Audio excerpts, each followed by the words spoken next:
Are there any... Did Q say he was born and bred UK?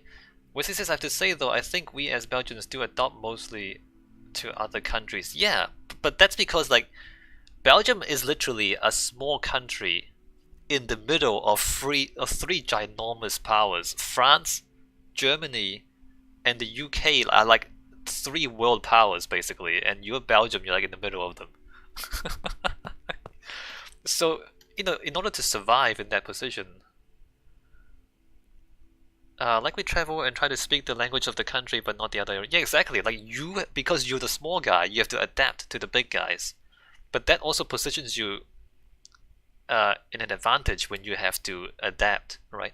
So Q, the UK education system, do you learn other European languages? Like, what is the availability of learning other European languages in the UK education system? Although back when you were 18, that might have been a while ago. We don't have to reveal your age on stream. But is it a little while ago or a long while ago? Or a moderate while? How much of a while ago is it? Like, is it this long ago or like this long ago?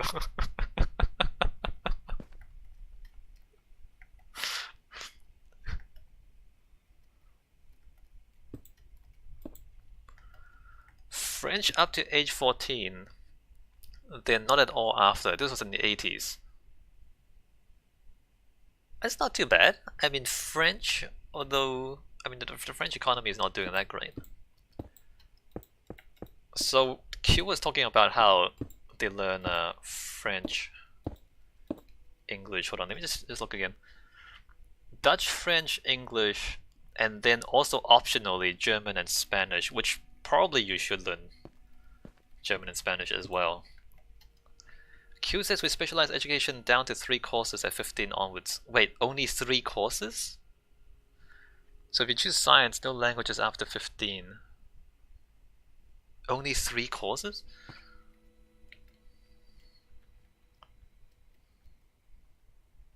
I imagine that changed now. Maybe it has.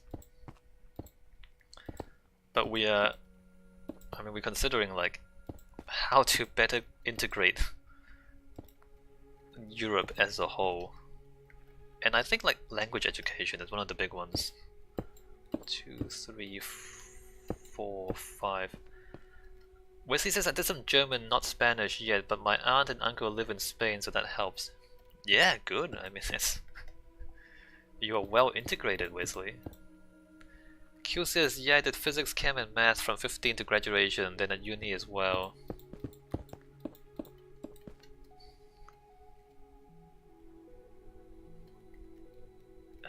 1, 2, 3, 4, 5.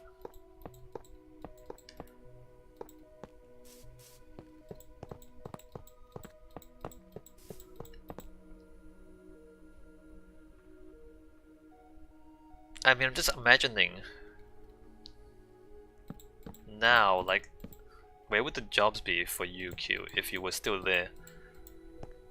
Wouldn't, like, the chemical engineering jobs be in Germany? And, like, wouldn't you be better off learning German if you're gonna specialize there? 1, 2, 3, 4, 5. Oh, this is meant to be code, my bad. 1, 2, 3, 4, 5. 1, 2, 3, 4, 5.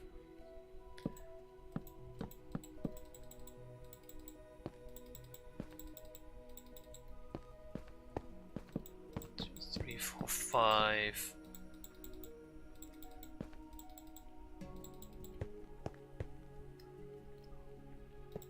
But coming back to Brexit, I mean,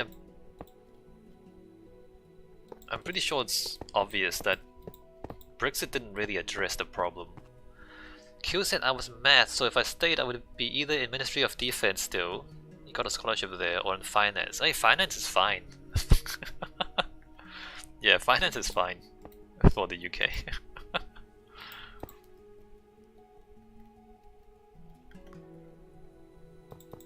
But I mean, Brexit didn't really address the real problems,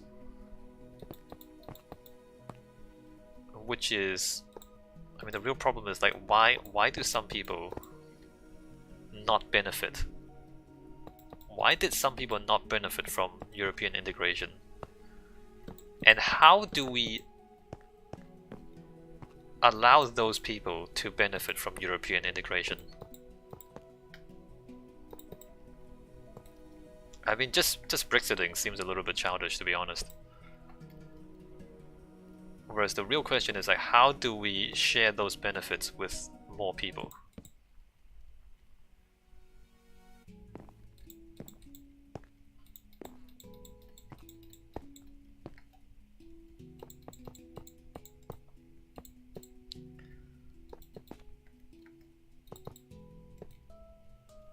One, two, three, four.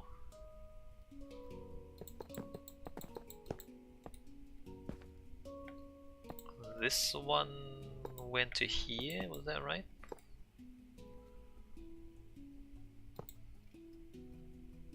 And then 2, 3, 1, 2, 3, and 4, 1, 2,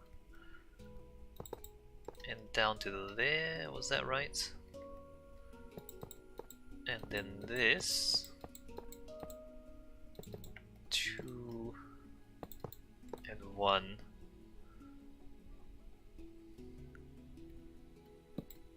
1, 2, and 3,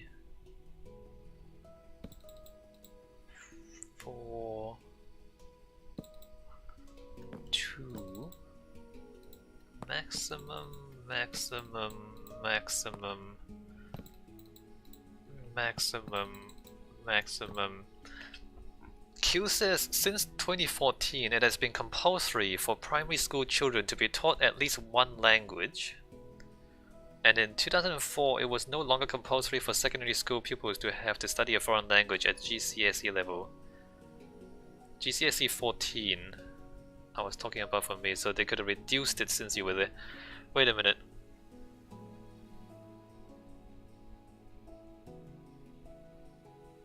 Taught, wait, oh, I just hit the mic. What does it mean to be taught at least one language? Does that mean just English? It's just English classes? They've reduced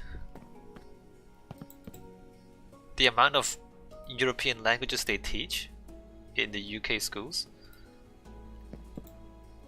That sounds bonkers to me. No languages from 12 onwards. That sounds insane.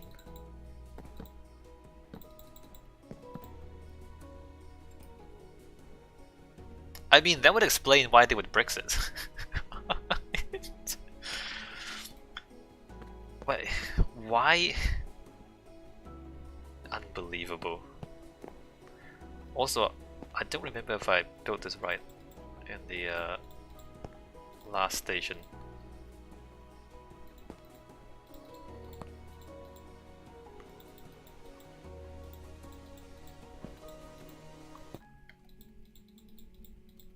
That there, put that there, and then put that there.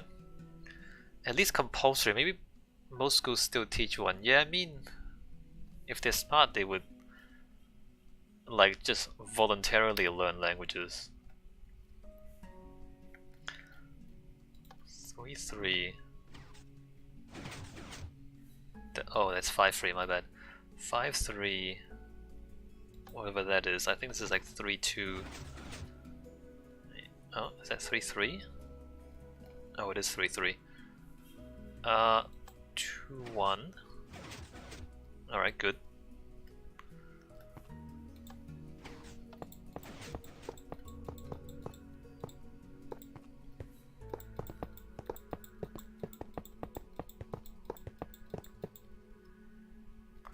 I mean, you might argue that a smaller country like Belgium would need to be more fluid than a bigger country like Germany, for example.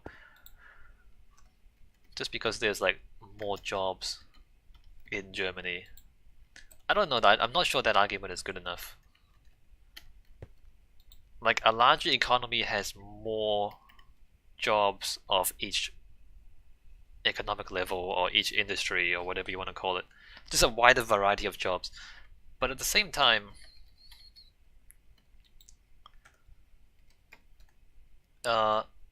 capitalism and free market theory has always talked about the mobility of labor mobility being a key factor.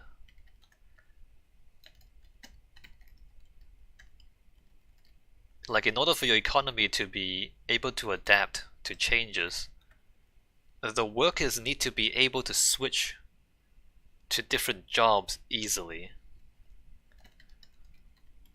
And this is like one of those things where it sounds great in theory, but it's actually quite difficult in practice.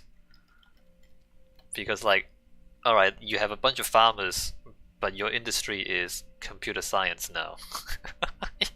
You have to teach a bunch of farmers how to program computers. So like in theory it sounds great, but it's kind of difficult when you actually try to put it into practice. It's not impossible, but it's not easy.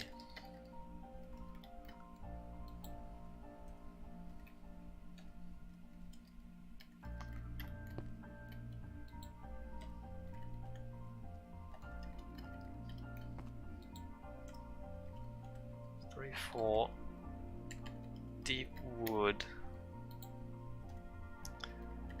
3-5 confluence, 4-1 spawn, 4-2 solace, 4-3 dune, 4-4 Skyland, 4-5 Stronghold, oops, 5-1 Northport, 5-2 Twin Town, 5-3 Mush, 5-4 Horwood, 5-5 Solitude. Just click some of these buttons. 5-2, 5-2, and 3-2, 3-2. All right, looks good.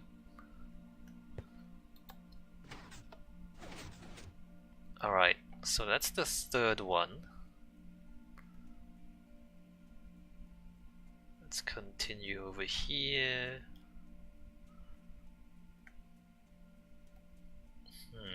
There's a bunch of trees in the way. You can barely see the station. It's also quite far back, the actual temple. 2, 3, 4, 5. 1, 2, 3, 4, 5. 1, 2, 3, 4, 5. 1, 2, 3, 4, 5. I lost count. Buttons.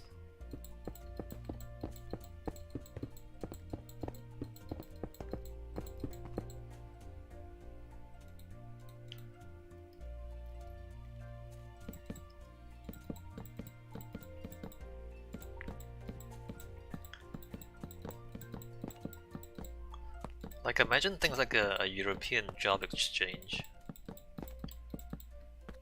I mean, how often do people look outside their country to find jobs in other European countries?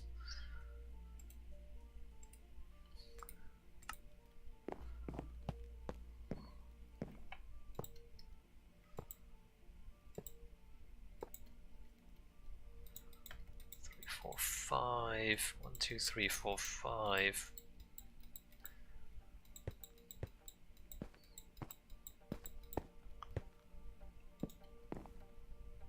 One, 2, 3, 4, 5. 1, 2, 3, 4, 5.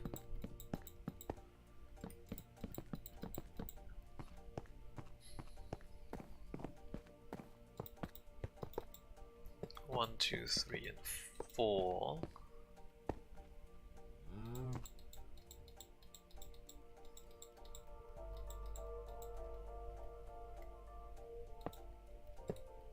And then 1, 2, 3, 4, 5, 6, 7, 8, 9. Or is it just 8? No, it's 9. 1 and 2, 2, 3. 1, 2, 3.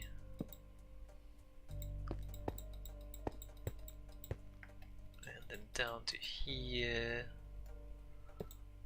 And then 2, 3.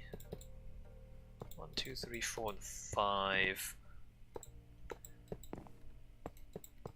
I kind of want to just like build all the station encoders while I'm doing this. Because after a few of these, you almost have it memorized. Almost. And if I leave it, I'll just forget.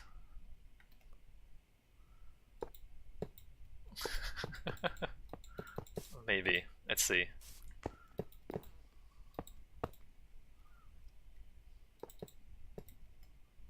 One, two, three. Punching dirt is quite relaxing. Good. I'm glad.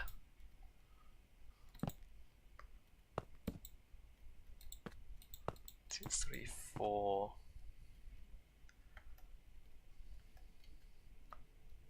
One, two, three.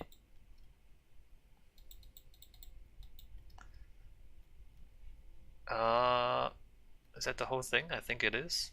And then we go, oops. 2, 3, 4, and 5.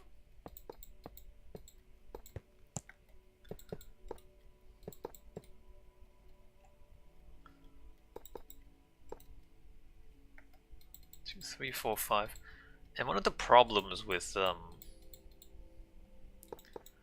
governments being dominated by rich people is that, you know, for rich people, things like language is not really that much of a barrier. Like if you're a giant bank, it's not that hard to just hire an interpreter when you need to, or you know, I mean, you can always just hire the right people. It's the individual workers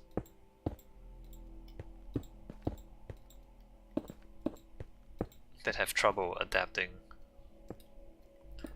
So when the illustrious Theresa May talks about a business-friendly Brexit, like, it's not really solving the problem. Like, it's not even addressing why people voted to Brexit in the first place. You know, maybe it's not even... I don't think it's even about Brexiting. I think it's really just about giving people language lessons and job training.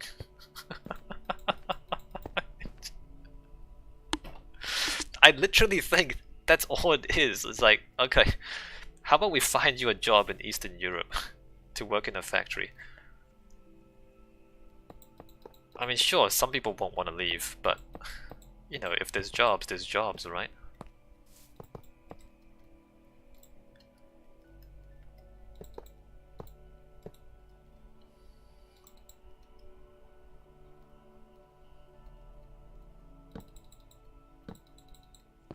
But a lot of people don't really understand international business enough to really articulate, like, what is the problem?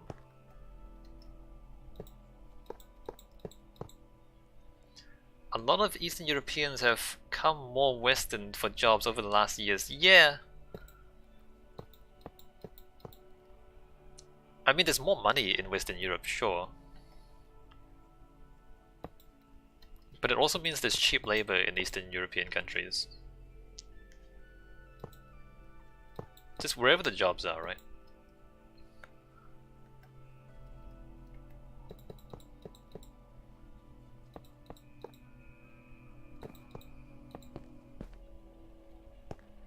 Presumably there's money to be made setting up factories in Eastern Europe.